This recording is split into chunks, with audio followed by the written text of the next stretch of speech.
Hi friends, எல்லோருக்கும் வணக்கம். எல்லோரும் எப்படி இருக்கீங்க? நல்லா இருக்கீங்களா? இன்றைக்கி இந்த கதையோட அடுத்த பகுதி தான் பார்க்க போகிறோம். அதுக்கு முன்னாடி நீங்கள் செய்ய வேண்டிய விஷயம் என்ன அப்படின்னு கேட்டிங்கன்னா, மறக்காமல் நம்ம இந்த சேனலை சப்ஸ்கிரைப் பண்ணிக்கோங்க. கீழே இருக்க பெல் பட்டனையும் கிளிக் பண்ணுங்கள். அப்போ தான் நான் போடுற வீடியோஸ் எல்லாமே உடனுக்குடனே உங்களுக்கு நோட்டிஃபிகேஷன்ஸ் வரும். ஸோ மறக்காமல் சேனலை சப்ஸ்கிரைப் பண்ணிவிட்டு வீடியோ பாருங்கள் ஃப்ரெண்ட்ஸ். வாங்க நம்ம கதைக்குள்ளே போகலாம். அதுக்கப்புறம் நான் யோசித்த விஷயம் என்ன அப்படின்னு சொன்னால், சரி இது நம்ம ஓரளவு முயற்சி பண்ணி கற்றுக்கிட்டாங்க ஒய்ஃப் அப்படிங்கிறப்போ நம்ம இன்னும் அவங்களுக்காக நம்ம ஏதாச்சும் இது பண்ணணும்னு சொல்லிட்டு எனக்கு ஒரு ஆசை என்னன்னா, அவங்களுக்கு ஒரு ஸ்கூட்ரு வாங்கி கொடுத்தா கொஞ்சம் ஈஸியாக கடைக்கு வந்துட்டு போகிறதுக்காக இருக்கட்டும், ஏதாச்சும் ஒரு இடத்துக்கு போயிட்டு ஒரு விஷயத்தை அவங்க கற்றுக்கிறதுக்கு வாங்குறதுக்கு பண்ணுறதுக்கெல்லாம் எல்லாத்துக்குமே அவங்க பஸ்ஸில் போகிற மாதிரி தான் இருந்துச்சு. ஆனால் அவங்களுக்கு ஸ்கூட்ரு ஓட்ட தெரியும். ஆனால் என்கிட்ட ஒரு பைக் இருந்ததுனால அதிலேயே தான் நாங்கள் போவோம். 2 பேரும் இப்போ வேறு வேறு இடத்துக்கு போகணுன்னா நான் வந்தால் தான் 2 பேரும் சேர்ந்து போகிற மாதிரி ஒரு இதுதான் ட்ராவல் இருந்துச்சு. அவங்களும் பஸ்ஸில் போயிட்டு பஸ்ஸுக்கு வெயிட் பண்ணி வர்றதுங்கிறது கொஞ்சம் அவங்களுக்கும் கொஞ்சம் இதாக இருந்துச்சு. எனக்கு என்ன தோணுச்சுன்னா, அவங்களுக்காக நம்ம ஒரு டியூவலாச்சும் ஒரு பைக் வாங்கி கொடுத்துறணும்.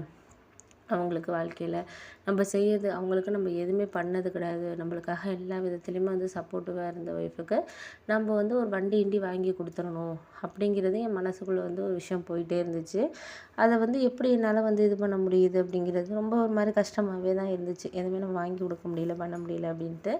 அதுக்கப்புறம் என் ஃப்ரெண்டுக்கிட்ட சொல்லியிருந்தேன். ஒரு பக்கத்தில் ஒரு கடையில் ஒரு ஃப்ரெண்டு, அவர்கிட்ட சொன்னேன், ஏதாச்சும் வண்டி எப்படி டியூவில் வாங்குறதுன்னு. நீங்கள் ஒரு 15,000 கட்டிவிடுங்க, என் ஃப்ரெண்டு வேலை பார்க்குறாரு, அதில் அவர் எடுத்து கொடுத்துட்றோம், மாதம் 2,000 கட்டினா போதும் அப்படின்னோடனே எனக்கு பரவாயில்ல. நான் நினச்சிட்டு இருந்தேன் ஃபுல் அமௌண்ட்டு கொடுத்து வாங்குற மாதிரி தான் இருக்கும் போல இருக்குது இப்போ எல்லாம் அப்படின்ட்டு நினச்சிருந்தேன். அப்புறம் அவர் சொன்னார், நீங்கள் ஒரு 15,000 மட்டும் ரெடி பண்ணிக்கிட்டு நான் சொல்கிற ப்ரூஃப் எல்லாம் மட்டும் நீங்கள் எடுத்துகிட்டு வாங்க சார், நான் உங்களுக்கு நான் எடுத்து கொடுத்துட்றேன் நல்ல வண்டியா அப்படின்னாரு. சரின்னு சொல்லிட்டு ஞாயிற்றுக்கிழமை கடை லீவுங்கிறனால என் ஒய்ஃப்கிட்ட நான் எதுவுமே சொல்லலை. கொஞ்சம் நான் காசு சேர்த்து வச்சுருந்தது, அதுக்கப்புறம் அந்த லோன் வாங்கினதுலேருந்து கிட்டத்தட்ட ஒரு 40,000 பணம் என்கிட்ட மீதி இருந்துச்சு. ஆனால் நான் ஒய்ஃபுக்கு தெரியாமல் வச்சுருந்தேன். ஏதாச்சும் அவங்களுக்கு வாங்கி கொடுக்கலாம், பார்ப்போம், கடைக்கு காசு பத்தலைன்னா போட்டுக்கோன்னு. இப்போது ஒரு நாளைக்கு கிட்டத்தட்ட ஒரு ரூ. 1,000 1,500 லாபம் கிடைக்கிற வசி, சரி நம்ம அதை முதல் போடுறதுக்கு வச்சுக்கலாம் அப்படின்னு சொல்லிட்டு நான் என்ன பண்ணேன், அந்த 40,000த்துலேருந்து ஒரு 20,000 சரி அவங்களுக்கு முதல்ல கட்டிடுவோம், கட்டி வண்டியை எடுப்போம், மாதம் 2,000 நம்ம போட்டு கட்டிடலாம் அப்படின்னு சொல்லிட்டு அவரை அழைச்சிக்கிட்டு அந்த கடைக்கு போய் பார்த்தேன். எனக்கு பிடிச்ச மாதிரியே வண்டி இருந்துச்சு. 2, 3 வண்டி அவங்களுக்கு பிடிச்ச மாதிரி கலரு அதெல்லாம் இருந்துச்சு. சரி அப்புறம் கொஞ்சம் எது கொஞ்சம் வெயிட்டும் கொஞ்சம் இதாக இருக்கும், அவங்க ஓட்டுறதுக்கு ஓரளவு இதாக இருக்கும் அப்படின்னு சொல்லிட்டு பார்த்ததுக்கு அப்புறம் தான் எனக்கு அதில் ஒரு வண்டி ரொம்ப பிடிச்சிருந்துச்சு. கேட்ட விலை கேட்டதுக்கு ஒரு 80,000 சொன்னாங்க. சரி 20,000 கட்டிட்டு ஒரு 1.5 வருஷம் டியூவில் கட்டுற மாதிரி நம்ம பார்த்துக்கலாம் அப்படின்னு சொல்லிட்டு அதுக்கப்புறம் எல்லாத்தையும் ப்ரூஃப் எல்லாம் கொடுத்துட்டு எல்லாமே எடுத்தாச்சு. எடுத்தது வீட்டுக்கு அந்த வண்டி அப்புறம் என் ஃப்ரெண்டு அந்த வண்டியை ஓட்டிகிட்டு நான் புது வண்டியை எடுத்துகிட்டு வந்தேன். அவங்களுக்கு வீட்டுக்கு எதுக்க வண்டியை நிப்பாட்டினோன்னா அவங்களுக்கு கொஞ்சம் என்னாச்சு இதுன்ட்டு கேட்டாங்க. உனக்காக தான்மா வாங்கினேன், நேரமாக எங்கேயாச்சும் போகணும் பண்ணோன்னா இன்னும் பஸ்ஸே எதிர்பார்க்க தேவையில்ல அப்படின்னோன்னா அவங்களுக்கு ஒரு மாதிரி சந்தோஷத்தில் ஒரு கண்ணீரே வந்துடுச்சு. என்றைக்குமே நம்ம ஒரு சந்தோஷமாக நம்ம ஒரு இது இருக்கிறப்போ கண்டிப்பாக நம்மளுக்கு ஒரு இது அதையும் நம்மளையும் மீறி ஒரு கண்ணீர் வரும்ல, அது மாதிரி தான் அவங்களுக்கு அந்த நேரத்தில் வந்தவொடனே என்னாலேயும் எனக்கு புரிஞ்சிக்க முடிஞ்சிச்சு. ஏன்னா அவங்க இத்தனை விஷயமாக எந்த ஒரு சந்தோஷத்தையுமே அவங்களுக்கு நான் ஒரு மனசளவில் வேறு விஷயங்கள்லாம் அவங்களுக்கு பார்த்துக்கிறதா இருக்கட்டும், ஒரு வேலை செய்கிறது எல்லாமே ஹெல்ப் பண்ணியிருக்கேன். ஆனால் அவங்களுக்கு ஒரு என்ன வேணும், என்ன இது அப்படின்னு சொல்லிட்டு நான் தெரிஞ்சுக்கிட்டு அதை இது பண்ணுறதுங்கிறது எனக்கு கொஞ்சம் இதாக தான் இருந்துச்சு. அப்போ தான் எனக்கு புரிஞ்சிச்சு, சரி நம்ம இதுக்கப்புறம் அவங்கள்ட்ட நம்ம ஒரு நல்ல ஒரு இது பண்ணணும் அப்படிங்கிற மாதிரி எனக்கு அப்புறம் தான் தோண ஆரம்பிச்சிச்சு. சரி பார்த்துக்கலாம் நம்ம இதுக்கப்புறம். அவங்க கூட கேட்டாங்க, ஏங்க இப்போ தான் கடை ஸ்டார்ட் பண்ணி 2 மாதம் ஆகுது, அதுக்குள்ளே நீங்கள் ஏங்கங்க இது மாதிரி பண்ணுறீங்க, காசு வேஸ்ட் பண்ணுறீங்க, இன்னும் 1 வருஷம் கழிச்சு வாங்கிக்கலாமே அப்படின்னு சொன்னாங்க. நானும் சொன்னேன், அதெல்லாம் 1 வருஷம்னு பார்த்துக்கிட்டு இருந்தா நம்ம எதுவுமே பண்ண முடியாது, நீ அதெல்லாம் நினைக்காத, நம்மளால் முடிஞ்ச அளவுக்கு நம்ம இப்போதைக்கு நம்ம இது பண்ணுறோம், அதனால் அதை நினச்சி நீ எதை நினச்சி கவலைப்பட்டுக்கிட்டு இருக்காதம்மா அப்படிங்கிற மாதிரி சொன்னாங்க. சரி பார்த்துக்கலாங்க அப்படின்னு சொல்லிட்டு அதுக்கப்புறம் தான் எனக்கு ஒரு விஷயம் தோணுச்சு.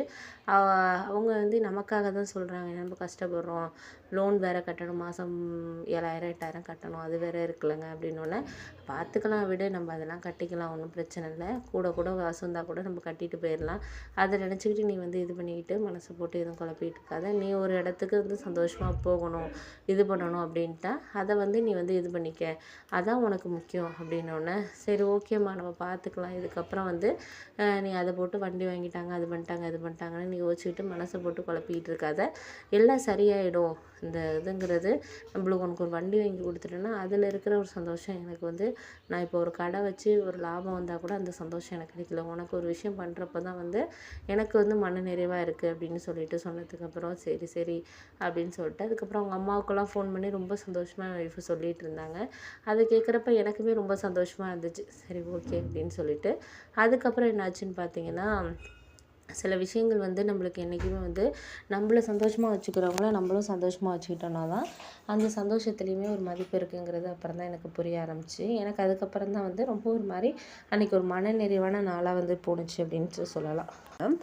அதுக்கப்புறம் நான் வந்து அண்ணனோட நிச்சயதார்த்தத்துக்கு வந்து ஊர்லேருந்து கிளம்புனேன். ஆனால் கிளம்புறப்பயே அம்மா என்ன சொன்னாங்கன்னா, இது மாதிரி வந்து நிச்சயதார்த்தத்துக்கு வரியா, வந்துட்டு போகிற வேலையை மட்டும் பாரு, அங்கே தேவையில்லாமல் வந்து எந்த ஒரு விஷயத்துலையும் நீ வந்து எதுவும் கேள்வி கேட்குற வேலை வச்சுக்காத அப்படின்னு சொல்லிட்டு நிச்சயத்துக்கு 2 நாளைக்கு முன்னாடியே வந்து அம்மா வந்து ஃபோன் பண்ணி என்கிட்ட சொல்லிட்டாங்க. ஆனால் நான் வந்து இருந்தாலும் வந்து எனக்கு வந்து ஏன் இப்படி சொல்கிறாங்க அம்மா, என்ன கேள்வி கேட்கக்கூடாது, என்ன பண்ணக்கூடாது அப்படின்னு சொல்லிட்டு எனக்கு ஒரு மாதிரி க ஒரு மாதிரி யோசனையாகவே இருந்துச்சு. ஆனால் அம்மாக்கிட்ட கேட்டதுக்கு, இல்லை அதெல்லாம் நீ வந்தோடனே நான் எல்லாத்தையும் வந்து உனக்கு சொல்லி புரிய வைக்கிறேன் அப்படின்னு சொல்லிட்டு சொன்னாங்க. என்னடா இது இப்படி வந்து திடீர்னு சொல்கிறாங்களே அப்படின்னு சொல்லிட்டு நான் வந்து ஒன்றும் கேட்டுக்கல. நம்ம எதாக இருந்தாலும் நேரில் போய் பேசிக்கலாம் அப்படின்னு சொல்லிட்டு நான் அப்படியே கொஞ்சம் அமைதியாகவே வந்துட்டேன். வந்ததுக்கு அப்புறம் வந்து அம்மா என்ன சொன்னாங்கன்னா, இது மாதிரி வந்து ஊருக்கு வந்துட்டேம்மா அப்படின்னு சொல்லிட்டு நான் வந்தோடனே நான் காலைல ஒரு 7 மணிக்கே ரீச் ஆகிட்டேன். அண்ணன் அப்போ தான் வந்து தூங்கிட்டு இருந்தார். அப்போ எங்கள் அம்மா அழைச்சிட்டு போய் ரூமில் இது மாதிரி சொன்னாங்க, இன்னும் நிச்சயதார்த்தத்துக்கு ஒரு நாள் தான்ப்பா இருக்குது. அப்பா வந்து இந்த கல்யாணத்துக்கு விருப்பம் இல்லாமல் தான் சம்மதிச்சிருக்காரு. இந்த விஷயத்த வந்து உங்ககிட்டயும் சரி யாருக்கிட்டேயுமே நாங்கள் வந்து சொல்லலை. ஏன்னா இது வந்து அண்ணன் வந்து விரும்பின பொண்ணு தான். கிட்டத்தட்ட 4 வருஷம் வந்து அவன் கம்பெனியில் வந்து வேலை பார்த்த பொண்ணு தானா இது. அவன் லவ் பண்ணியிருக்காங்கிறதே சொல்லலை. நாங்கள் பொண்ணு பார்த்துக்கிட்டு இருந்தப்போ இது மாதிரி வேறு ஒருத்தர் மூலியமாக தான் எங்களுக்கே தெரிய வந்துச்சு. அப்பா ஃப்ரெண்டு மூலியமாக தான் வந்து இந்த விஷயமே தெரிய வந்துச்சு. இது மாதிரி அண்ணனையும் அந்த பொண்ணையும் எங்கேயோ வந்து ஏதோ ஒரு ஹோட்டல்லையோ இதுலையோ சாப்பிட்றப்ப பார்த்துருக்காரு அவர். உடனே அப்பாவுக்கு ஃபோன் பண்ணி கேட்டதுக்கு அப்புறம் தான் அண்ணன் வந்து ஃபஸ்ட்டு இல்லை அப்படி இப்படின்னு சொல்லிட்டு தான் சமாளித்தான். அப்புறம் அப்பா சொல்லி கேட்டார், உண்மையை சொல்லு, ஏன்னா நாங்கள் கல்யாணத்துக்கு ஏற்பாடு பண்ணிக்கிட்டு பொண்ணு பார்த்துக்கிட்டு இருக்கோம், நாளைக்கு எல்லாம் முடிஞ்சதுக்கப்புறம் எதுவும் சொல்லிக்கிட்டு இருக்காத அப்படிங்கிற மாதிரி அப்பா சொன்னதுக்கப்புறம், ஆமாப்பா 4 வருஷமாக நாங்கள் லவ் பண்ணுறோம் அப்படி இப்படின்னு சொல்லிட்டு அதுக்கப்புறம் தான் அவன் உண்மையை சொன்னான்ப்பா அப்படின்னோடனே, சரி சரி விடு விடு. ஏன் அப்படின்னா ஃபஸ்ட்டு அப்பாவுக்கு வந்து பிடிக்கவே இல்லை தான். ஆனால் வந்து இருந்தாலும் வந்து வழி இல்லை. அவன் விருப்பப்பட்டுட்டான், நம்ம எதுவும் சொல்லக்கூடாது அப்படிங்கிறதுனால சரி இதை வந்து அரேஞ்ச் மேரேஜ் பண்ணி பண்ணலாம் அப்படின்னு சொல்லிட்டு அந்த பொண்ணு வீட்டில் போய் பேசினோம். முதல்ல அவங்க அம்மா அப்பா வந்து பார்க்கலாம், இன்னொரு 1 இயர் போகட்டும் அப்படி இப்படின்னு சொல்லிட்டு சமாளித்தாங்க. அப்புறம் ஒரு 1 ஆர் 2 மந்த்தில் அவங்களும் சரி நம்ம வந்து செஞ்சு வைக்கலாம் அப்படிங்கிற மாதிரி அவங்களும் ஒரு முடிவுக்கு வந்துட்டாங்க.